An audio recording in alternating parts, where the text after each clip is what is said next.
All right, so today we're diving into a really interesting piece called Crysticism, Parable 528.3.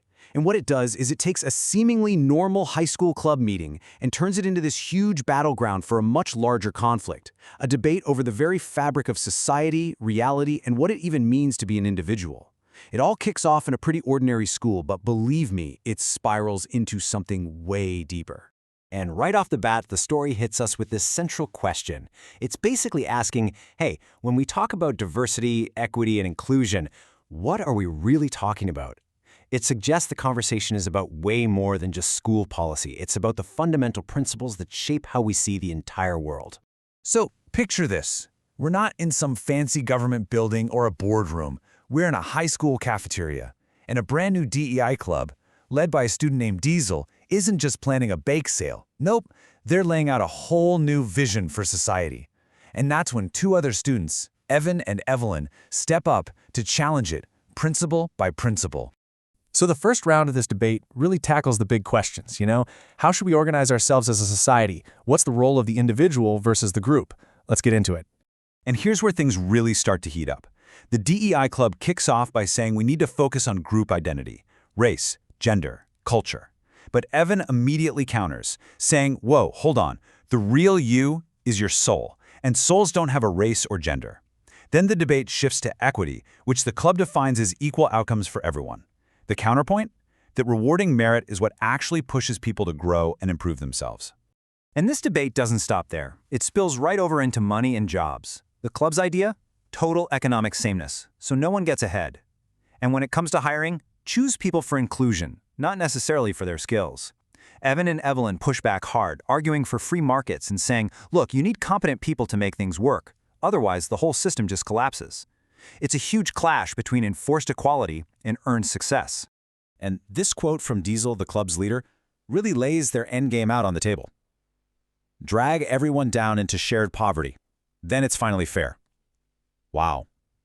I mean, that's a pretty stark way to put it, right? It basically frames fairness as a state where everyone has nothing. Together. It's a super provocative idea.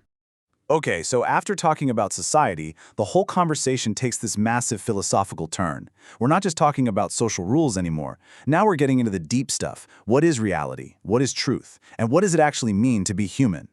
And get this is a huge clash of worldviews. On one side, the idea is that we have to accept everyone's personal fantasy worlds as if they're totally valid and real. But on the other, the argument is that real harmony only happens when we all agree on a shared objective truth. This same split applies to our desires. Should we just let them run wild, or is the point of growing up learning how to filter them? And this really drills down to the absolute core of it all. What are we? Are we just animals, driven by our base instincts, like one side says? Or are we souls on a journey, here to learn and grow, to master things like wisdom and discipline? One perspective says nothing really matters because we're all just a collective blub, while the other says that personal progress, graduating from soul school, is the whole point of being here. So you can really see the two different game plans here. One side's approach is to indoctrinate, forbid any kind of criticism, and cancel anyone who dissents. The other side is all about trying to understand timeless laws, using free speech to expose what's false, and encouraging people to spot and remove their own false beliefs. They are two completely different ways of dealing with information and truth. And check out this quote from another student, Rev. It really frames the central choice here. It's worth trading liberty for safety and money. Better caged and fed than free and hungry. Man, that really puts the dilemma in sharp focus, doesn't it? Freedom versus security. It crystallizes the entire debate over what we should value most. Okay, so at this point, the tension is just off the charts. The debate hits a wall, the club leaders decide talking isn't cutting it anymore, and that's when the story takes a really dramatic and kind of scary turn. So Diesel, faced with people who just won't get on board, comes up with this shocking final proposal: to use electroconvulsive therapy to fix their brains until they comply.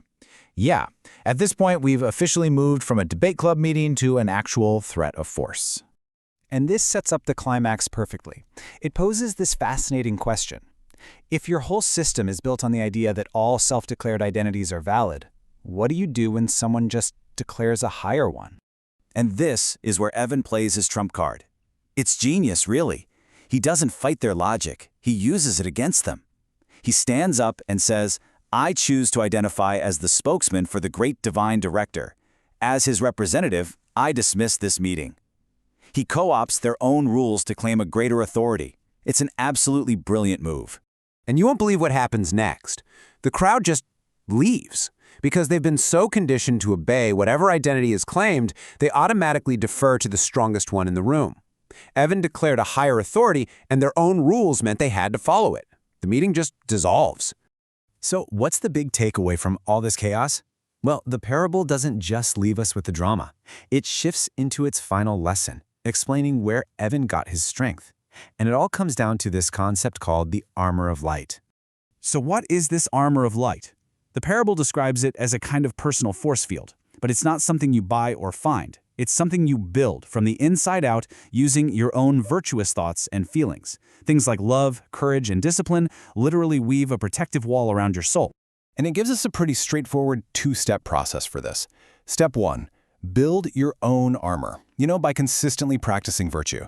Step 2 is to actually ask for a shield from a higher power, to request a force field of their energy to surround you. So it's a partnership. And the mechanics are laid out super clearly. It's almost like a spiritual bank account, right? Positive energies, like love and gratitude, those are deposits that build up your armor. But then you have withdrawals, hate, envy, rage, addictions. Those things literally poke holes in your shield, leaving you vulnerable. The key takeaway is that your inner state has a direct impact on your spiritual defense. And that's where the parable leaves us with this really powerful personal question. After seeing this whole cosmic battle play out in a school cafeteria, the story turns right back to you and asks, what are you using to build your shield? It's not just about some fictional characters. It's a prompt for all of us to think about the energy we're putting out and what kind of protection we're building for ourselves every single day.